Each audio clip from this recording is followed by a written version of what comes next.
சூழ்நிலை ஆண்டவர் ரொம்ப மிருதுவாக மாற்றிடுவார். தேவனிடம் பேசுங்கள். நிறைய நீங்கள் சங்கீதங்களை படித்து பாருங்க.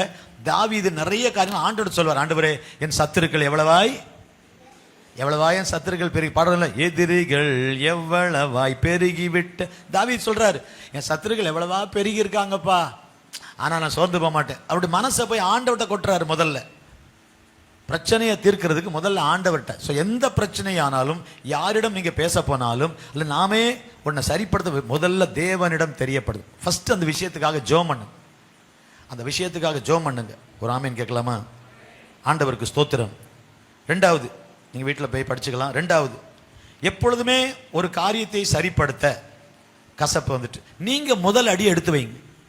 ஒப்புரவாவதற்கு, சரிப்படுத்துவதற்கு அவங்க வரட்டும், அவர் வரட்டும், அவர் தானே கோபப்பட்டு பேசினாரு, அவர் வரட்டும்னு காத்திருக்காம நீங்கள் ஃபர்ஸ்ட் ஸ்டெப் எடுங்க. You take the first step.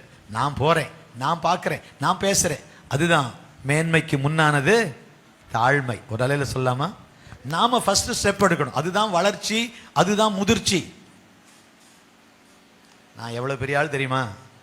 நான் போய் பேசுகிறதா, நான் போய் மன்னிப்பு கேட்குறதா, நான் போகிறதா அப்படின்னு அதுதான் சுயம், அதான் பெருமை. நீங்கள் முதல் ஸ்டெப் எடுக்கணும். சரிப்படுத்திடுவோம், நம்ம ஸ்டெப் எடுப்போம். பிரச்சனை அவங்க பக்கம் தான் இருக்கு, என் பக்கம் பிரச்சனை இல்லை. ஆனால் ரெண்டு பேருக்குள்ள ஒரு சமாதானம் இல்லாமல் ஒரு வருத்தத்தோடு போயிட்டு இருக்கு. சரிப்படுத்திடுவோம், நம்மளே போய் பேசுவோம். எப்படி இருக்கும் யோசிச்சு பாருங்க.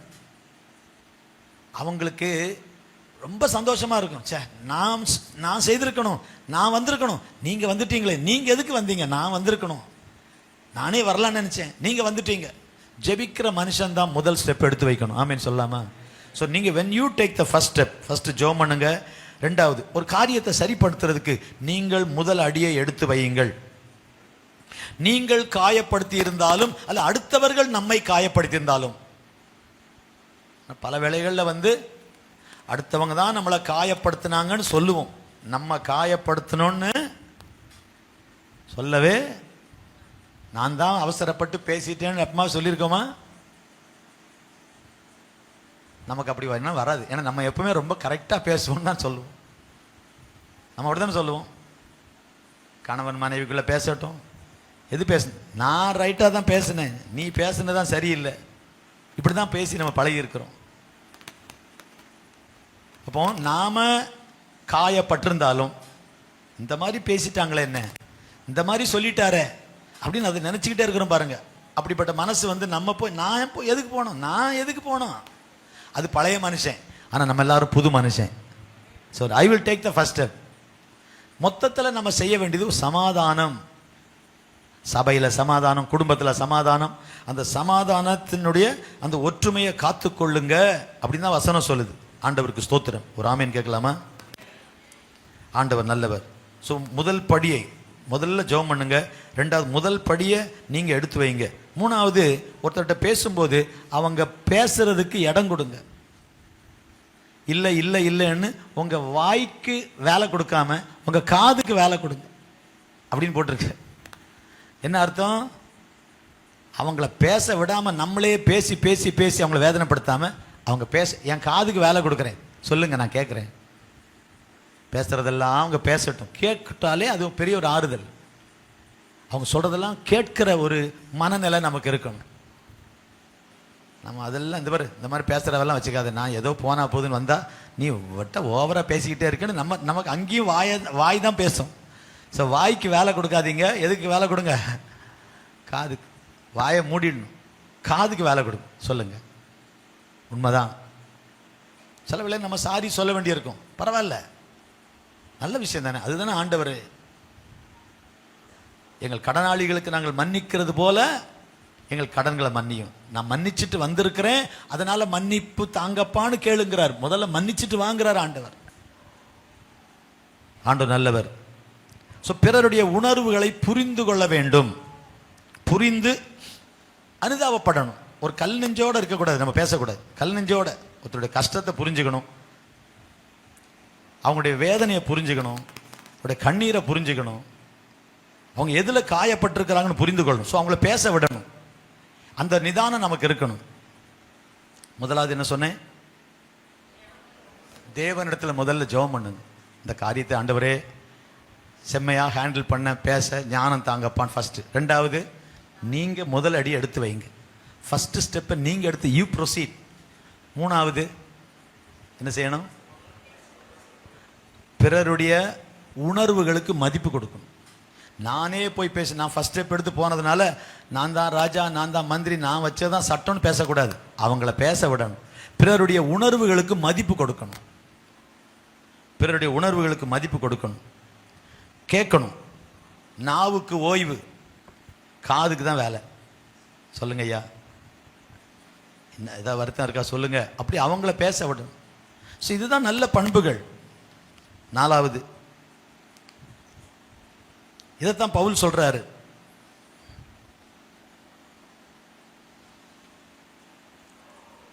பிறருக்கானவைகளையும் நோக்குவானாக. பிலிப்பியர் 2:4 படிங்க. பிலிப்பியர் 2:4. அவனவன் தனக்கானவைகளை அல்ல. என்ன அர்த்தம்? எத்தனை முறை படிச்சிருக்கோம்? பிலிப்பியர்ல 4 அதிகாரம் தான் இருக்கு. 10 நிமிஷத்துல படிக்கலாம். கிறிஸ்து இயேசுவில் இருந்த சிந்தையே உங்களிலும். அடுத்த வசனம், 5வது வசனம் இருக்கா அதுல? பிலிப்பியர் 2:5 இருக்கா? 2:5 என்னது? கிறிஸ்து இயேசுவில் இருந்த சிந்தையே. 4வது வசனம் என்னது? அவனவன். என்ன அர்த்தம்? உன் சொந்த பெனிஃபிட்டை பார்க்காத. அவனவன் தனக்கானவைகளை அல்ல பிறருக்கானவைகளை. என்ன அர்த்தம்? அடுத்தவங்க நன்மையை பாரு, அடுத்தவங்க சுகத்தை பாரு, அடுத்தவங்க ஆறுதலை பாரு, அடுத்தவங்க நல்லா இருக்கிறாங்களான்னு பாரு. பிறருடைய நலனை, பிறருடைய நலனில் நமக்கு அக்கறை இருக்கணும். அங்க என்ன போட்டிருக்கு? அவனவன் தனக்கானவைகள் அல்ல பிறருக்கானவைகளையும்.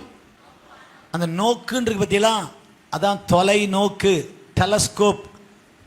நோக்குவானாக. அந்த தொலை நோக்கின்னு சொல்ற பத்தியில டெலஸ்கோப், மைக்ரோஸ்கோப், டெலஸ்கோப், ஸ்கோபோஸ் அப்படிங்கிற வார்த்தையிலிருந்து தான் அந்த நோக்குதல்னு வருது. அந்த ஸ்கோபோஸ்ங்கிற வார்த்தையிலிருந்து தான் நோக்குவானாக என்பது அந்த கிரேக்க வார்த்தை. அதுலேருந்து வர்ற வார்த்தை தான் தொலை நோக்கி, தூரமாக இருக்கிறத பார்க்கறதுக்கு. அப்புறம் மைக்ரோஸ்கோப்பு. அது என்னது இப்போ தமிழில்? மைக்ரோஸ்கோப்புக்கு என்னது? மைக்ரோஸ்கோப் தான். மை இக் ரோ ஸ்கோ இப், மைக்ரோஸ்கோப். என்னது? பாவம் நம்ம நாட்டில் இங்கிலீஷ் அருமையாக தெரியுது, தமிழ் தான் வரமாட்டேங்க. இல்லை, டெலஸ்கோப் வந்து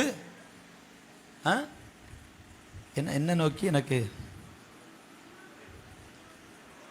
என்ன நோக்கி? நுண்ணோக்கி. ஓகே, கண்ணோக்கி பாரு தேவா. அப்போ டெலஸ்கோப், மைக்ரோஸ்கோப் எல்லாம் வார்த்தை இதில் தான் வருது. ஸ்கோபோஸ், ஸ்கோபோஸ் என்ன அர்த்தத்தில் சொல்றாரு? அவனவன் தனக்கானதில்ல பிறருக்கானதை நோக்குவானாக. நீங்க அடுத்தவங்க மேல கன்சர்ன் இருக்கிற ஆளா இருக்கணும். அந்த வசனம் ரொம்ப ஆழமான வசனம். அடுத்த வசனம், கிறிஸ்து இயேசுவின் சிந்தை உங்களுக்கு இருக்கணும். விசுவாசிகளுக்கு சொல்றாரு, ஜெயில இருந்து எழுதுறாரு. ஒவ்வொரு நாளும் நான் இன்னொருத்தர் நல்லா இருக்கணும், இன்னொருத்தர் நல்லா இருக்கணும்னு நினைச்சேன்னு வைங்களேன்.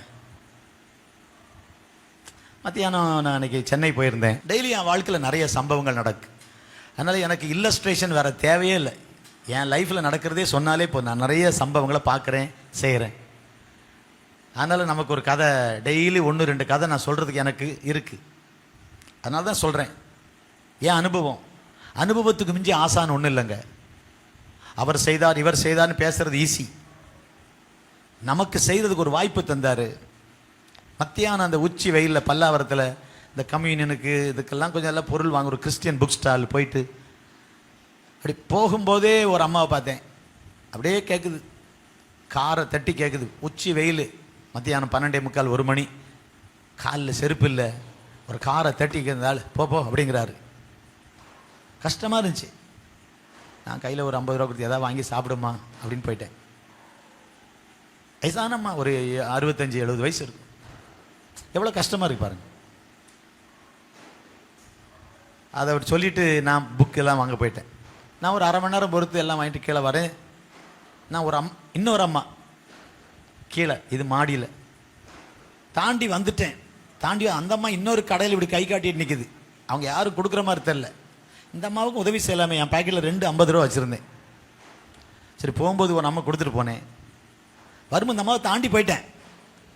உதவி செய்ய ஒரு வாய்ப்பு இருக்க, இதை தாண்டி போகிறோமே, சரியா இது அப்படின்னு திரும்பி வந்து இந்த அம்மான்னு கொடுத்துட்டு போனேன். இன்னொருத்தர் நல்லா இருக்கணுங்கிற ஒரு எண்ணம் நமக்கு இருக்கணும். இதுக்கு நிறைய வாய்ப்பு ஆண்டு நமக்கு தராரு. ஒரு ஆமீன் சொல்லுங்களேன். நீங்கள் கையில் காசு இருக்கு பாஸ்டர், அதனால் செய்கிறீங்க. நான் காசு விஷயத்தை பற்றி பேசலாம். அந்த இதயத்தை சொல்கிறேன். இதயத்தை சொல்கிறேன். கொடுத்தலுங்கிறது நல்ல ஒரு ஆவி. நல்லா ஞாபகம் வச்சுங்க. அது ஆண்டவருடைய குணம். அது ஆண்டவருடைய குணம். கிவிங் வந்து டிவைன் நேச்சர். ஒரு கிறிஸ்தவன் கஞ்சனா இருக்கவே முடியாது. நீங்கள் உண்மையான விசுவாசினா கஞ்சத்தனம் உங்களுக்கு வரவே வராது. அது இயேசுவின் சுவாபம் அல்ல. ஆண்டவருக்கு ஸ்தோத்திரம். அப்போ அவனவன் தனக்கானவைகள் பிறருக்கானவைகளை நோக்குவானாக. என் வாழ்க்கையில் ரொம்ப சந்தோஷமான ஒரு நாள் நான் சொல்லியிருக்கிறேன், நான் சொல்கிறேன், அதோட முடிச்சிடுறேன். இத்துடன் என் பேச்சை முடித்துக் கொள்ளுகிறேன். நாளைக்கு சொல்லலாம்ல, டைம் ஆகிட்டு இருக்குது. ஒன்றுக்கு டைம் இருக்குது. நான் என்ன ஒரு 6 நிமிஷம் 7 நிமிஷம் இருக்குது. ஹூப்ளியில் சர்ச்சு நடத்திட்டு வரேன். நான் இங்கேருந்து போகும்போது அப்போ கோயம்பேடில் பஸ் ஸ்டாண்டு கிடையாது, பாரிஸ் போனோம். இங்கேருந்து சென்னை போகிற இதுக்கே 3 மணி நேரம் ஆகிடும். போயிட்டு அங்கேருந்து ஒரு ட்ரெயின் ஏறி நான் பெங்களூர் போவேன். பெங்களூரில் அங்கேருந்து டைம் காத்திருந்து அடுத்த ட்ரெயின் எடுத்து ஹூப்ளி போவேன். அங்கே ஒரு 8-10 மணி நேரம். வரும்போது என்ன பண்ணுவேன்னா ஆந்திரா வழியாக வருவேன். அங்கே ட்ரெயின் எடுத்து திருப்பதிக்கு முன்னால் ரேணிகுண்டா இருக்குது, அங்கே வந்து இறங்குவேன். அதுக்கு அடுத்த புத்தூர் கட்டுக்கட்டுற இடம். ரேணிகுண்டா, புத்தூர், அவருக்கு அந்த திருப்பதி அந்த ரூட்டில் அங்கே வந்து இறங்குவேன் ஒரு ட்ரெயினில். அங்கேருந்து ஒரு ட்ரெயின் சென்னைக்கு வரும், திரும்ப சென்னைக்கு வந்து இறங்குவேன். இப்படி வருவேன். ஸோ ஒரு மணி நேரம் கேப் இருக்கும். ஒரு 8, 8:30, 8:15 ஒரு ட்ரெயின் வரும். அடுத்த ட்ரெயின் எனக்கு 10 மணிக்கு தான். 1 மணி நேரம் கேப். நைட்லாம் அப்படி தூக்கம் வந்து நிற்கிறோமா. பிறகு இறங்கின உடனே அங்கே அந்த பிளாட்ஃபார்ம்லேயே நல்ல காஃபி டீன்னு போட்டு இது அடுப்பு வச்சு சுட சுட தோசை போட்டுக்கிட்டு இருக்கும். சும்மா தான் எனக்கு சாப்பிடுவோமேன்ட்டு, அதுவும் நல்ல சுட சுட தோசை. போய் பார்த்த உடனே ஒரு ஆள் போட்டிருந்தார், ஒரு முட்டை தோசை போடுங்க. முட்டை தோசை போட்டு கையில் வாங்குறதுக்குள்ளே பக்கத்தில் ஒரு ஆள், சார் எப்பா அப்படின்னு. சரி இந்தாங்க கொடுங்க அப்படின்னு. இவன் போயிட்டு அங்கே ஒரு 10 பேரை கூட்டு வந்துட்டான். நம்மளை சுற்றி ஒரு பெருங்கூட்டம். சார் சார் போடுப்பா, எல்லாருக்கும் முட்டை தோசை போடுப்பா. எல்லாருக்கும் போட்டு. என் லைஃப்பில் ரொம்ப சந்தோஷமான நாளுங்க. நம்ம சாப்பிடும்போது வர சந்தோஷம் இல்லை, இன்னொருத்தர் நல்லா இருக்கணும்னு நினச்சி உன்னை செய்கிறீங்க பாருங்க, அந்த சந்தோஷத்துக்கு இணை எதுவுமே இருக்காது.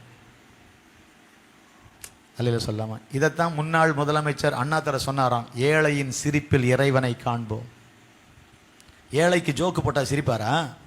பசி இல்லாத ஆளுக்கு ஒரு காமெடி போட்டால் சிரிப்பாங்களாங்க? ஏழையின் சிரிப்பில் இறைவனை காண்போம்னா அந்த ஏழைக்கு ஒரு ட்ரெஸ் இல்லைன்னா ஒரு ட்ரெஸ்ஸை கொடுத்து பாருங்க, சிரிப்பார். அந்த சிரிப்பு தான் கடவுள் வந்துட்டாருங்கிறது. இந்த இதயம் நமக்கு வரட்டும். நம்ம வீட்டை தேடி எத்தனை பேர் வராங்க, நம்ம தெருவில் எத்தனை பேர் வராங்க. கூப்பிட்டு செய்யுங்கிறேன், கூப்பிட்டு உதவி செய்யுங்க. சிலர் செஞ்சுக்கிட்டு இருப்பீங்க, அதில் சந்தேகமே இல்லை.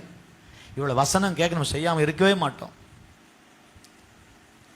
ஆகவே இது நல்ல வாய்ப்பு. அதுதான் கிறிஸ்து இயேசுவில் இருந்த சிந்தை. அவனவன் தனக்கானவைகள் அல்ல பிறருக்கானவைகளை நோக்குவானாக. தூர பார்வை.